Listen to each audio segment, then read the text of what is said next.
Hey, what's going on, friends? This is Paul Hutchings. Hope you're having an amazing day. This is me coming to you with episode 54 of The Good Parts, a daily social media show where I go live Monday through Friday in an effort to share one good part from my life and or business that can help you create more freedom, happiness, joy, success, prosperity. My specific mission in business is freedom through principle-centered leadership. So if I can help you build a life of freedom where your time is disconnected from your money, that really is the number one thing that I want to do. So that mission guides all the content that I create. So in today's episode, I want to share with you just a quick story that has a couple of prosperity lessons in it that happened in my family yesterday. And by the way, I see we've got at least one live viewer. So comment below, let me know who you are, where you're plugging in from. I'd appreciate it. Booker the Freedom Cooker. Hey, happy birthday, Booker. If you guys don't know, it's Booker's birthday today. And one of the prosperity tips I'm going to share in today's live actually came from Booker Williams, Booker the Freedom Cooker, as I like to call him. So happy birthday, Booker. Love you so much. So let me get back to the content. So my son yesterday, I've got 4 boys. And one of my sons' name is Kyson. And I want to show you just a quick picture of Kyson. Kyson is 13 years old. And here's a picture of Kyson. We bought this building that we put on our property that we're kind of turning into a rec room. And so this was us working on the building this last week. And I don't know if you can see that picture here. Well, anyway, I got another picture, but I'll skip the other picture. But Kyson, so he's 13. And so all day yesterday, well, not all day, but a couple of times over the last few days, Kyson has said, "Dad, did you see the stock value?" And I'm like, "No, I didn't see the stock value. We own this particular stock, and I may share it in this live. I bought some, and two of my children also bought stock on their own of this one particular stock." And I don't really look at the stock price every day because I bought it as a long-term investment. So I'm kind of like, okay, I believe this is going to go up over time. So I'm going to buy it and then just, not pay attention to it. But my kids, on the other hand, of course, they're really interested in, is it up? Is it down? What's it doing? And over the last couple of days, the stock price has gone up. And yesterday, towards the end of the day, we're sitting on the couch watching a movie, and Kyson's like, "Dad, did you see the stock price?" I said, "No, I didn't see the stock price." I said, "What is it?" And he's like, "It went up all the way to this much." And I was like, "Oh, cool. What does that mean?" He's like, "I made money today. Like I made money because I have 3 shares of this stock, and it's way past, well, it's not way past, but it's over what I bought it for. And so today I made $30." And he was like, "That is sick." That's what he said. "That is sick." Because throughout the day yesterday, he didn't do anything to make that money, but he saw that his money was working for him with unearned income.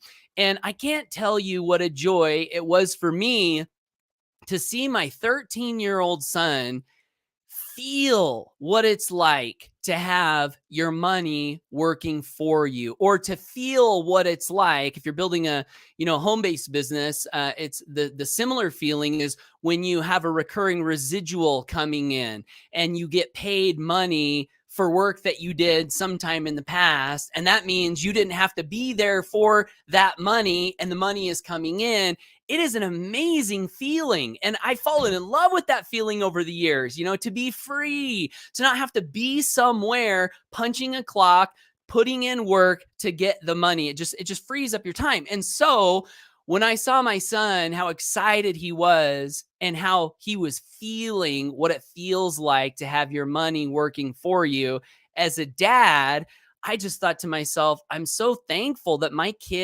son at 13 is having this experience where now for the rest of his life, I have a feeling that he's going to be looking for opportunities to have his money, working for him and working smarter rather than harder. Nothing wrong with hard work. I love hard work. I was just talking to Amy Star Allen this morning, one of my friends, and I'm like, I love to work hard.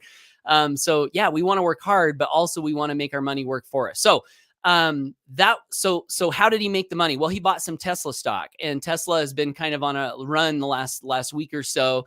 because they announced that both GM and Ford are going to be using the Tesla supercharger network. And also the Cybertruck, which has been coming out for the last 4 years. News is that it's getting close. They're going to produce like 375,000 a year. So I think all these things are causing the stock price to go up. But also, in addition to, I guess you could call tip number one, is do whatever you can to earn unearned income, whether that's building a residual income in a home-based business, or I like to say T. Harv Eker says wealthy people think in terms of and, poor people think in terms of or.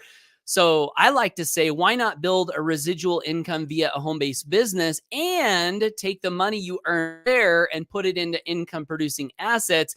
Now you've got, you're playing both sides of the equation. You're earning passive income from your business, but you're also taking that passive income or some of it and turning it into passive income from investment. So any of us can do that. I mean, if a 13-year-old kid can buy some stocks and see the value go up without him being there, putting in the labor, I think anyone can do that. And I would recommend that, start as soon as you can. And when is that? When I was living in a single wide trailer house and my wife and I were first married, that's when we bought our first investment, which was another single wide mobile home. So we didn't wait. We saved up some money and we made an investment. And as fast as possible, we got our money working for us. I think that's a good thing to do. But the other thing that came from this story from Kaisen that happened yesterday, we were at Walmart. We've got a camping trip coming up. And Kaisen brought me this like camp kit. It's got like a hatchet. It's got a big machete type knife. It's got some rope. It's got some flint and steel, and it was $30. And he's like, Dad, can I buy this? And Kaisen has his own money. And I said, well, man, are you sure you want to spend your money on this? I think you already have a hatchet. I think you already have a knife. I've got some rope I can get. I mean, are you sure you want to spend $30 on this kit? And he's like, Dad, I really want it. And it's a good deal. I calculated all the different parts of this kit and it's worth $70, but I can buy it for 30. And I called my wife. She's at a girls camp right now. And I said, what do you think about this? And she's like, well, I already told Kaisen when he asked me about it that I didn't think he needed it. And so I hung up the phone and he's like, I knew that's what Mom was going to say. Come on, Dad, I want to buy this. And so I finally said, well, it's your money. I guess you can go ahead and buy it. And I also said, and also Kaisen, you've started a couple of your own businesses. He bought a cotton candy machine and he's gone out and made money selling cotton candy. He's got some investments. And I said, it's your money. Yeah, go ahead. Let's have you buy it. So he bought it and we're driving home and he said, Dad, thank you so much for letting me buy this. And I said, well, son, one thing that is important to do is as you're earning money, it is important to buy things that you want and reward yourself. As long as you're saving and investing at the same time, it is important that you reward yourself. And so I wanted Kaisen to experience what it's like to buy something that you want and to have that and appreciate it and have fun with it and use it and be like, this came from the fruits of my labors. And that would be, I guess, the second tip that I wanted to pass along that came from this story that has helped me a lot over the years. And that is reward yourself. When you set a goal to hit a certain whatever, if you can, give yourself something that you're going to do to reward yourself. This can be anything, but what's important is that it's something that you want. It's some kind of a reward. And the reason this is important is because if you're just grinding, working, producing results, but then you're not like having some sort of enjoyment from that. Well, one of my former mentors taught me is that you're training your unconscious mind or your subconscious mind that the work is not worth putting in. But when you reward yourself, that now what you're doing is you're training your unconscious mind that there are good things on the other side of work. There are good things on the other side of labor. There are good things on the other side of going to work and making something happen. And when you reward yourself, you're now more likely to set another goal and go for another goal. So I wanted to pass that along because I think that's super important that we have something to look forward to and that we experience the joy that comes from achieving a goal And we treat ourselves. And then so that's the second money tip. So first money tip, I guess you would say, build residual income, whether that's build a business from home, invest in income producing assets. Second tip, reward yourself. Tell yourself, like when you set a goal for yourself, what are you going to do to treat yourself? I bought myself a set of, $300 headphones, Bose noise canceling headphones. That's one of the things I did to reward myself. And other things. It can be really, really simple things. When we paid off the mortgage on our house and I was visualizing that day, I imagined taking my wife, grabbing my kids, dropping them off at my in-laws, and then taking my wife, going to the bank, paying off that last payment, and then going shopping for the rest of the day and treating my wife to a nice lunch and just having a long, fun day. And for all of the months leading up to the achievement of that goal, I was visualizing what it was going to feel like when I achieved that goal, because I was visualizing the reward and how it would feel when that happened. And then the day happened and we went through the day just like I'd visualized it, and it felt amazing. So I'm encouraged to keep going. So that's the second tip. And then the third tip, as I mentioned, comes from Booker the Freedom Cooker. He shared this on our morning call today. He said, money is supposed to come in and money is supposed to come out. That's why they call it currency, because it's supposed to flow. And I thought that was such a great tip, a great prosperity tip. And this has been, a transition for me over the years. In the beginning, you're like, okay, I want to save as much money as I can. I don't want any money going out. I want to buy the cheapest things I can. I want to pay people the least that I can because I'm building this life of, freedom. And I think that's fairly normal. But at some point, I think we want to get to a space where, as Booker described, my prosperity prospers other people. And if I want to receive good things, I also want to be a conduit whereby others can receive good things.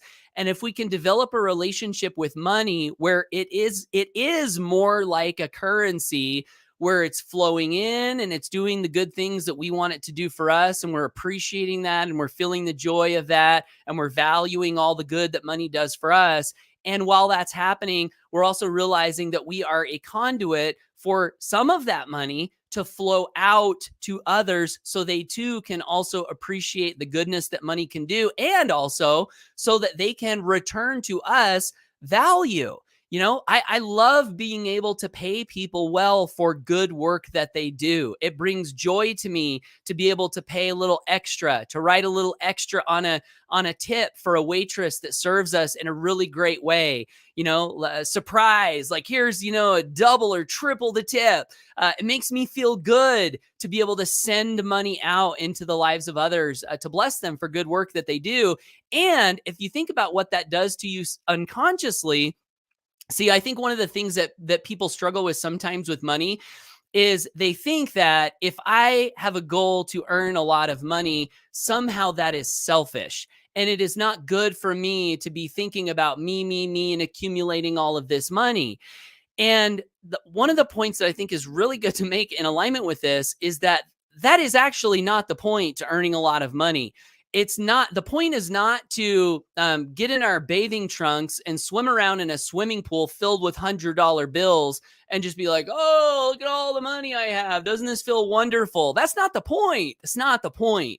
The point of having a lot of money and income is, I actually picked up this phrase from this book that I've been reading, The Millionaire Real Estate Investor. He said, money is good for the good that it can do. Money is good for the good that it can do. So money is not good for just the sake of it sitting somewhere and doing nothing. Money's no good doing that. It's not good to have just a whole bunch of money not providing any use value to yourself or anyone else. Money is good for the good that it can do. So if we can view wealth that way, and we can view it as a good thing, and we can view ourselves in our relationship with money as more of a currency, more of a flow, and we do things to allow that money to flow out from time to time in ways that bless others, our unconscious mind will begin to associate having more money with being able to do more good in the world, both for ourselves and other people. And unconsciously, I think that inspires us to attract more wealth and to be okay with attracting more wealth, because we know that we are wise stewards of money and we are benefactors and we reward good work in the world. And it's good. Isn't it a good thing to have more money to reward more good work in the world? I think that it is. So it's currency. Great line from Booker Williams. It's supposed to flow. That's why they call it currency. So I love that. I wanted to pass that along. And thanks again, Booker, for sharing that. So I'm going to jump to the comments. Looks like we got a lot of people tuning in here today. So thanks everyone for tuning in. I'm going to read all of your comments. But I do want to just give a quick shout out to myself. Shameless plug. If you got value from today's content, I would love to encourage you to subscribe to me on social media, wherever you're finding this at: YouTube, Twitter, Facebook. Wherever you're finding this. I do these every day, Monday through Friday. And also, if you want to pick up a free gift and subscribe to my email list, which will make sure that you get these episodes into your email inbox and not miss them due to some crazy algorithm change, please visit my website, paulhutchings.net/GIFTS.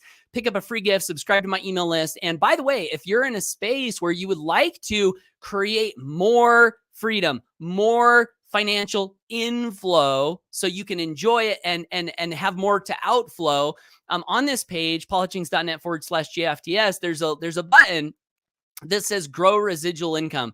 And if you click on that button and you can take a look at a business model that I co-founded 6 years ago that has been an incredible financial blessing to not just myself, but to many, many, many other people as well.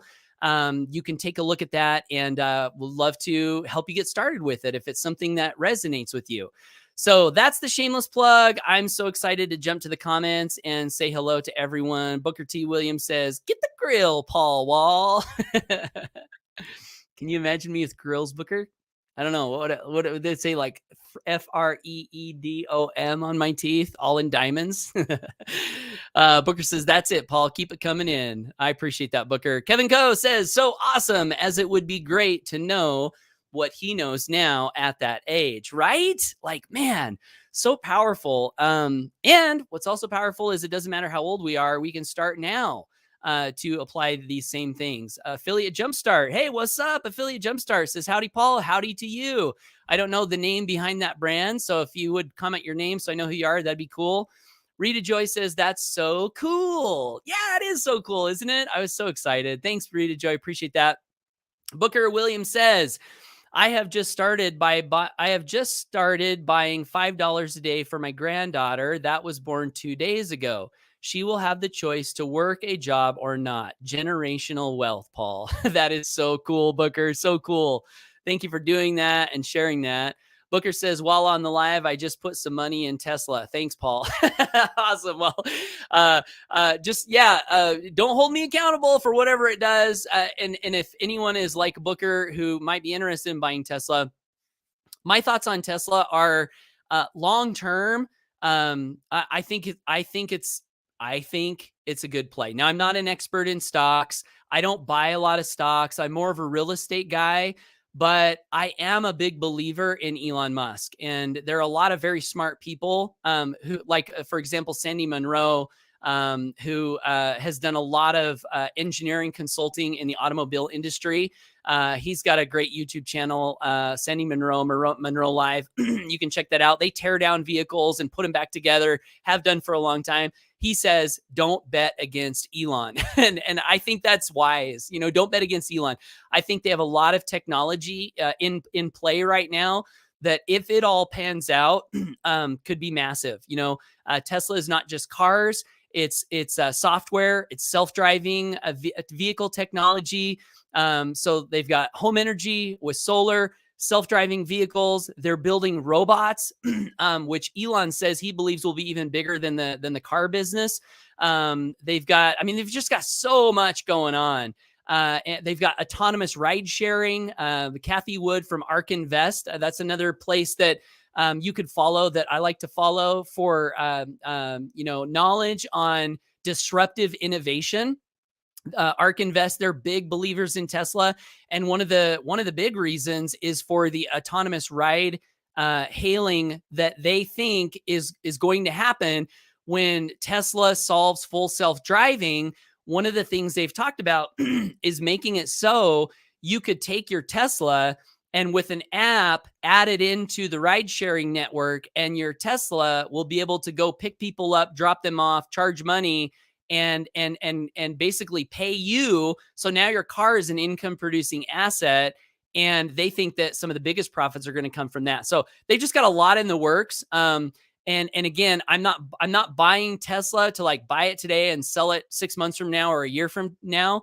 I'm buying Tesla for like the 10-year, 15-year, 20-year game plan, which to me feels like it looks pretty positive. So Booker says, you deserve it. Thank you, Booker. I appreciate that. Kevin Coe says, my prosperity helps others to prosper. Tips for good service. Yes, yes, yes. Thank you for posting that, Kevin.